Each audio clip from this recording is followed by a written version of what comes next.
आदाब viewers, catch up cricket का नया एपिसोड। मैं हूं डॉक्टर हफीज अमान, साथ देंगे तौसीफ सत्ती ऑकलैंड न्यूजीलैंड से। नाजरीन, क्रिकेट ही क्रिकेट हर तरफ हो रही है। अगर देखा जाए तो कनाडा ग्लोबल T20 से लेके MLC अमेरिका की से लेके एशेस ऑस्ट्रेलिया इंग्लैंड और उस वक्त Pakistan Sri Lanka India West Indies, हर तरफ क्रिकेट है। लेकिन इस वक्त हम फोकस करेंगे सिर्फ एक ही सीरीज पर, वो है पाकिस्तान श्रीलंका की सीरीज, जिसका पहला टेस्ट होने जा रहा है 16 जुलाई को गाल में। और उससे पहले एक वार्म अप मैच हो चुका है जो आज ही खत्म हुआ। पाकिस्तान की परफॉर्मेंस उसमें काफ़ी बेहतर रही मेरी तरफ से। तो अब सती साहब से पूछते हैं कि आपको पाकिस्तान की सोफा परफॉर्मेंस जो है साइड मैच में कैसी लगी? हाँ, बस डॉक्टर साहब, जैसे हम पहले ऑफ द कैमरा बात कर रहे थे कि ऑब्वियसली स्विच करना है टेस्ट क्रिकेट की तरफ। अभी हमारे प्लेयर्स आगे पीछे T20 और कुछ खेलते हुए आ रहे थे। तो आई गेस कि जिस तरह शाहीन शाह अफरीदी ने 10-12 ओवर करा लिए, हसन अली 7-8, हसन अली तो खैर काउंटर क्रिकेट भी 4 डे खेल रहे थे। तो हमारे जो है वो बॉलर्स को थोड़ी सी रनिंग मिल गई, बहुत इंपॉर्टेंट था। और सेकेंडली हमारे बैट्समैन को रनिंग मिल गई। स्टार्ट्स लिए सारे ही बैट्समैन ने टॉप, अगर 4-5 की बात करें, बाबर 50 किया, शान मसूद ने कोई 80 किया, सऊद शकील ने 61 किया। तो आई गेस कि ओवरऑल हमारे जो टॉप ऑर्डर थे उनको थोड़ा सा रनिंग मिल गई। आइडियल नहीं था क्योंकि टीम इतनी स्ट्रांग नहीं थी श्रीलंका की, लेकिन ना होने से बेहतर था कि इन्होंने जो है वो क्या कहते हैं डोमिनेट तो किया मैच में, लेकिन ये कि थोड़ी सी उनको एक्लेमेटाइज भी हो गए कंडीशंस के साथ।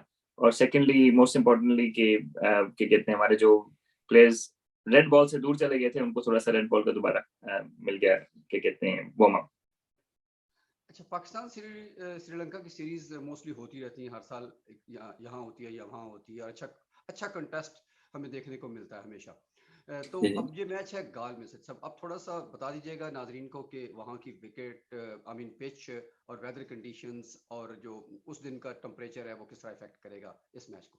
अरे विकेट तो एक्चुअल विकेट तो मैंने देखी नहीं है। जनरली स्पीकिंग कि वो थोड़ी सी जो है वो स्विंग ज्यादा होता है क्योंकि दो साइडों पे समंदर है और बड़ा करीब है समंदर ग्राउंड से। तो ऑब्वियसली नेचुरली बात है कि हवा वगैरह चल रही हो तो आपको हवा में थोड़ा सा स्विंग थोड़ा सा ज्यादा मिल जाता है। आई गेस कि उस सेंस में अगर श्रीलंका में कोई ग्राउंड फेवरेबल है मीडियम पेसर्स के लिए, swing bowler, genuine swing bowlers के लिए, तो आई थिंक ये है। बाउंस वगैरह कोई इतना एक्स्ट्राऑर्डिनरी नहीं होता, मतलब है टिपिकल एशियन विकेट, लेकिन ये कि थोड़ा सा स्विंग, मतलब अगर आपने एक्स्ट्रा स्विंग बॉलर खिलाना है तो यहाँ खिला सकते हैं मेरे साथ। ठीक है। अच्छा, अब आज हम बेसिकली बात करेंगे सब के जो पाकिस्तान को गाल टेस्ट में कौन सी टीम खिलानी चाहिए इस परफॉर्मेंस को मद्देनजर रखते हुए। कि जैसे आपने कहा कि ये प्रेसिडेंट 11 थी, बेसिकली फुल श्रीलंका 11 तो थी नहीं। तो पाकिस्तान की परफॉर्मेंस फिर भी बेहतर रही, क्लेमेटाइज हो गया सारा कुछ, थोड़ा सा रन मिल गया सबको।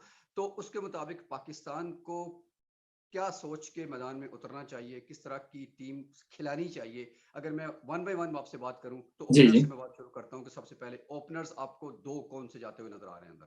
देखिए उसमें ओपनर्स में तो कोई क्वेश्चन है ही नहीं ना कि इमाम उल हक और अब्दुल्ला शफीक, क्योंकि वो पिछले साल से कर रहे हैं, रन्स कर रहे हैं।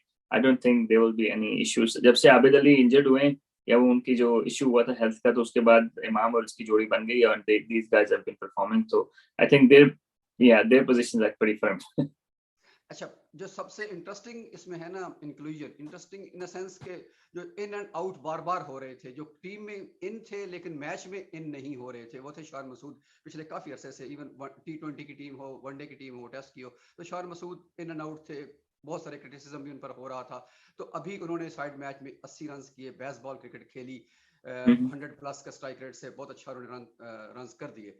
तो क्या ख्याल है कि यहाँ जो तीसरा स्पॉट हमें अप एंड डाउन था कि कौन खेलेगा, उसमें आपको शान मसूद नजर आते हैं खेलते हुए?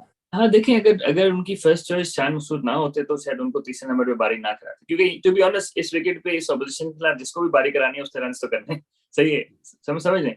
तो आई गेस कि शान मसूद को फाइनली उन्होंने अपॉर्चुनिटी दे दी और उन्होंने रन किए और 120 के स्ट्राइक रेट से मेरे ख्याल रन किए। तो he is been in good form in last 12 months. वैसे नेचुरली अच्छे लग रहे हैं खेलते हुए और 3 नंबर उनको सूट करता है ऊपर बारी करने का। तो अब बाकी डॉक्टर साहब अगर हुरैरा थे उनके साथ तो हुरैरा को उन्होंने 8वें नंबर पे पारी कराई, इसका मतलब है हुरैरा को सिर्फ एक्सपीरियंस के लिए लेके गए एज अ बैकअप। तो आई गेस कि शान मसूद ही खेलेंगे और चौथे पांचवें पे तो हमारे पक्के हैं बाबर आजम और सऊद शकील, क्योंकि उन्होंने ज़ाहिर है बाबर आजम तो बाबर आजम है और सऊद शकील 5 मैचों में टॉप स्कोरर हैं जो आखिरी 5 खेले हैं पाकिस्तान की तरफ से। तो आगे आ जाते छठे नंबर पे किसको खिलाएंगे डॉक्टर साहब? अच्छा, मैं ये मैं वैसे आपसे सवाल करने वाला था। उससे पहले वैसे ही आपने बाबर का तज़किरा किया तो मुझे याद आ गया कि बाबर हमेशा ही अंडर क्लाउड्स रहते हैं, खासतौर पे सहाफ़ियों की नज़र में। जर्नलिस्ट उनको आड़े हाथों लेते हैं, आड़े जी और जी जी। तिरछे हाथों लेते हैं बल्कि यूँ कहें। हम्म। तो उन्होंने कहा कि जी आपकी कैप्टेंसी इतनी अच्छी नहीं है टेस्ट क्रिकेट में, तो अगर खुदा ना खास्ता सीरीज़ में हारा अगर पाकिस्तान, तो आपको लगता है कि बाबर की कैप्टेंसी जाती नज़र आएगी आपको?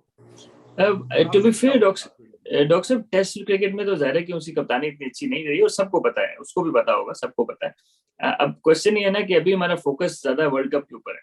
अगर अभी इस सीरीज के बाद उसको हटा देते हैं, कुछ कर देते हैं, तो वर्ल्ड कप को इम्पैक्ट हो सकता है ना, क्योंकि उसकी वनडे और टी20 में तो कप्तानी कप्तानी जैसे भी कर रहा था, लेकिन रिकॉर्ड अच्छे हैं।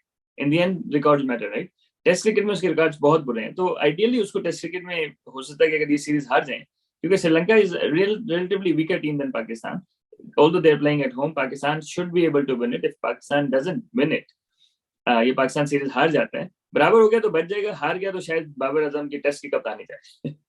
हाँ, इसके बावजूद अगर जाती नजर आती है, वैसे मैं तो खैर उसका हामी हूँ कि उसको रहना चाहिए, क्योंकि हमारे पास ऑप्शन कोई नहीं है। और जब भी हम कप्तान चेंज करते हैं तो हमारे अंदर टीम में ग्रुपिंग बड़ी वाजे होकर सामने आती है। फिर हर कोई अपनी अपनी लॉबी बनाता है कि जी उसको बनना चाहिए, इसको बनना चाहिए। हालांकि मेरे ख्याल में इस वक्त कोई भी इस अहल नहीं है कि उसको कप्तान बनाया जाए बाबर के अलावा। बिल्कुल सही है, बिल्कुल सही है।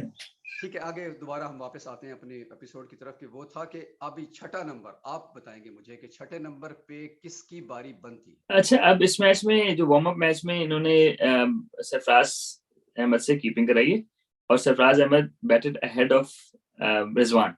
तो ऐसे लग रहा है कि रिजवान को रेस्ट कराएंगे। अगर Rizwan as a keeper batsman खेल रहे हैं तो उनको 6 पे खेलना चाहिए मेरे हिसाब में। और फिर आगा सलमान को खिलाएंगे, क्योंकि ऑफ स्पिनर हमारे पास कोई और है नहीं, और श्रीलंका के 5-6 खब्बे तो होते हैं, तो I think Agha Salman is a automatic choice, right? तो आगा सलमान अगर सरफराज के साथ खेलते हैं तो छठे पे बारी करें, और सरफराज सातवें पे करें। अगर रिजवान के साथ खेलते हैं तो रिजवान छठे पे बारी करें और आगा सलमान सातवें पे बारी करें। तो मेरा ख्याल है कि ये ऑर्डर होगा, डिपेंडिंग अपॉन हु प्लेस। और मेरा लेकिन मुझे ख्याल है कि सरफराज खेलेंगे। मुझे लग रहा है कि देखे दोनों कीपर खेलते हुए नजर आ रहे हैं मुझे, इसलिए कि सैफी भाई ने तो खेलना ही खेलना है।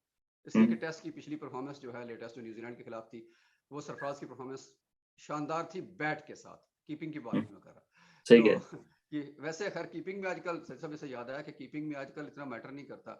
जॉनी बेयरस्टो भी तो खेल ही रहे हैं ना, जितनी मर्जी मर्जी पूरी कीपिंग करें, वो पूरी कॉस्ट करवा गए ऑलमोस्ट एशेस, लेकिन फिर भी खेल रहे हैं। बिल्कुल मगर मुझे बिल्कुल। लग रहा है कि सैफी भाई खेलेंगे। अब बात है कि अब मुझे तो लगता है अगर खिलाना है ना दोनों को, कीपर्स को, तो फिर रिजवान से कीपिंग करवा ली जाए, सरफराज को बिल्कुल, किसी और बैट्समैन खिला लिया जाए, ये बेहतर आई ऑप्शन है। 100% एग्री। लेकिन वार्म अप मैच से ऐसे लगा कि उन्होंने सरफराज से कीपिंग कराई है, और Sarfaraz batted ahead of Rizwan, which means that Rizwan either is not playing, और इफ ही इज, बिकॉज जो शान मसूद स्लॉट इन हो गया ना नंबर 3 पे, तो हमारा जो एक मिसिंग बैट्समैन था ना, वो पूरा हो गया। पूरा हो तो गया। अब रिजवान को खिलाना जो है ना, वो लॉजिक नहीं बनेगी। अगर सरफराज और उन दोनों को खिलाना लॉजिक नहीं बनेगी। हाँ जी, ठीक है, बिल्कुल सही बात है आपकी। अच्छा, आगा सलमान की भी इन्हीं के साथ, यानी हालांकि वो तो कीपर नहीं है, लेकिन उनके ऑफ स्पिन चूंकि और कोई है नहीं, तो वो मुझे लग रहा है कि वो खेल ही जाएंगे। बिल्कुल बिल्कुल। और कोई ऑप्शन नहीं है, चूंकि जैसे आपने कहा कि लेफ्टी होते हैं बैट्समैन ट्रेडिशनली श्रीलंकन टीम में। अच्छा, आगे आते हैं तो अच्छा, पहले स्पिनर से पहले हम पेसर्स की बात कर लेते हैं, क्योंकि हमें पता चल जाए कि इस ग्राउंड में हम कितने पेसर्स को खिलाएंगे, 2 को खिलाएंगे या 3 को खिलाएंगे। तो फिर उसके बाद स्पिनर्स की स्लॉट ऑटोमेटिकली बन जाएगी। ये हम बाद में बात करते हैं इस पे। ठीक स्पिनर है। कौन कौन से पेसर्स खेलने चाहिए? देखिए, शाहिन शाह अफरीदी दोनों मैच ना खिलाएं, उनको पहला खिलाएं और उसके बाद उनकी फिटनेस देखें और फिर दूसरा खिलाएं। लेकिन पहले मैच की अगर हम बात करें तो शाहिन शाह अफरीदी और नसीम शाह दोनों अंडरस्टूड हैं, दोनों स्विंग करते हैं, बॉल अच्छा स्विंग करते हैं। मोस्ट स्पेशली नसीम शाह के लिए बहुत सूटेबल हो गई ये कंडीशंस। अच्छा, अब जो चौथा है, तीसरा फास्ट बॉलर है, मेरा ख्याल है कि इन कंडीशन में आपको तीसरा पेसर खिलाना चाहिए, क्योंकि स्विंग होगा बॉल। वो हसन अली आपके पास ऑप्शन है, और आमिर जमाल। तो आमिर जमाल अभी जिम्बाब्वे भी टूर करके आए हैं पाकिस्तान ए टीम के साथ, और काफी अग्रेसिव बॉलर हैं और बारी भी कर लेते हैं, लेकिन आई थिंक उनकी बैटिंग और हसन अली की बैटिंग टेस्ट में बराबर ही होगी। हसन अली काउंटी क्रिकेट खेल के आ रहे हैं, और उन्होंने ज़ाहिर है कि रेड बॉल रिसेंटली काफी ज्यादा खेली है। तो डिपेंड करता है कि मतलब हमारी सिलेक्शन कमेटी किस तरफ उसमें जाती है। तो लेकिन मेरा ख्याल है कि सेफ प्ले करना चाहिए, और हसन अली को क्या कहते हैं, खिलाना चाहिए। तो ये 3 पेसर्स हो जाएंगे, और फिर एक हम जेन्युइन स्पिनर खिला। जेन्युइन स्पिनर्स में हमारे पास जो ऑप्शंस हैं वो है नुमान अली लेफ्ट हैंडर और अबरार अहमद, और नहीं है कोई मेरे ख्याल में। नहीं, अपना वो भी है ना ऑलराउंडर लेफ्टी, क्या नाम सॉरी, है? मोहम्मद नवाज। नवाज भी है, यस, जी जी बिल्कुल। मोहम्मद नवाज भी है। इन तीनों में से अब आपको एक फिट करना है। अबरार की परफॉर्मेंस जो पिछली है उसको मद्देनजर रखते हुए उसको तो बाहर बिठाना मुश्किल हो जाएगा फैजी साहब। हाँ, क्योंकि अबरार जो है ना वो लेफ्ट राइट दोनों को, नॉर्मली लेग स्पिनर जो है ना वो इतना अच्छा नहीं गेंद करते लेफ्ट हैंडर को, लेकिन अबरार का एक्शन ऐसा है, फ्रंट ऑफ द हैंड करता है तो वो दोनों को सही कर लेता है बॉल ना। तो आई गेस कि मेरा ख्याल है कि नो ब्रेनर है, अबरार को खिलाएंगे। ऑफ स्पिनर अगर होता तो I would have obviously consider it, but Abrar खेलेगा चौथा बॉलर। और फिर वही बात है कि अगर आगा सलमान खेल रहे हैं और उनके 5-6 खब्बे हैं तो डजंट मेक सेंस के जेन्युइन लेफ्ट आर्म स्पिनर को खिलाया जाए। अगर 2 स्पिनर खिलाने भी है ना तो वो हो सकता है कि हम लोग बैटिंग वाइज जाएं और नवाज को खिला लें। यानी कि अगर नवाज को खिलाएंगे तो फिर अबरार तो बाहर बैठेंगे। नहीं नहीं, मैं ये कह रहा हूँ अगर 2 स्पिनर खिलाने हो ना जेन्युइन, अच्छा अच्छा। तो फिर Abrar should play in the first test, he should play in all, मतलब ऑल अब कंडीशंस हसन ही अली शुड की प्ले। जगह बात करें, अगर हसन अली को बाहर बिठाया गया तो अगर फिर तीसरा नवाज। पेसर आपको नहीं चाहिए, लेकिन मेरा ख्याल है कि इस मैच में तो चाहिए होगा, तो I think we should go with 3 medium pacers, 1 genuine spinner and 1 allrounder spinner. ठीक है। या मेरा ख्याल है कि ये काफ़ी मुख्तसर ज़रूर थी लेकिन जामे गुफ्तगू थी सती साहब की तरफ से कि नंबर 1 से लेके नंबर 11 तक पाकिस्तान को क्या खेलना चाहिए, क्या खिलाना चाहिए। और उसमें हमारे पास ऑप्शन भी ज़्यादा नहीं है। जैसे आमिर जमाल हैं, हुरैरा की जैसे बात की तो वो एक्सपीरियंस शायद उसको गेन करवाने के लिए ले गए। हो सकता है कि अगर पहला मैच अगर पाकिस्तान जीत जाए, क्योंकि मैच 2 ही हैं, तो सीरीज़ जीतने के लिए भी ज़रूरी है कि एक जीता जाए और एक कम से कम ड्रॉ किया जाए जी तो जी। फिर सीरीज़ जीती जाएगी। अच्छा, एक और ठीक है। चीज अक्सर मैं बताता चलूंगा, उनके एक जयसूर्या है लेफ्ट आर्म स्पिनर ना, वो जी जी। ऑलमोस्ट हर मैच में ही 5 आउट कर रहे हैं, हर मतलब उसकी बहुत बड़े अच्छे रिकॉर्ड है श्रीलंका में, ठीक है। या और है लेफ्ट आर्म स्पिनर, तो मेरा ख्याल है कि पाकिस्तान अपनी जो है ना वो शान मसूद को भी खिलाना लॉजिकल है, और पाकिस्तान जितने लेफ्ट हैंडर्स डाल दे बैट्समैन उतना बेहतर है। क्योंकि ऑब्वियसली वो लेफ्ट हैंडर्स को भी तंग करेगा, लेकिन राइट हैंडर्स को बहुत ज्यादा तंग कर रहा है। सरफराज का खेलना भी इसलिए जरूरी है कि वो स्वीप स्वीप अच्छा खेल लेता है, तो he plays left arm spin better. तो उस सेंस में I think he would be the biggest threat to Pakistan.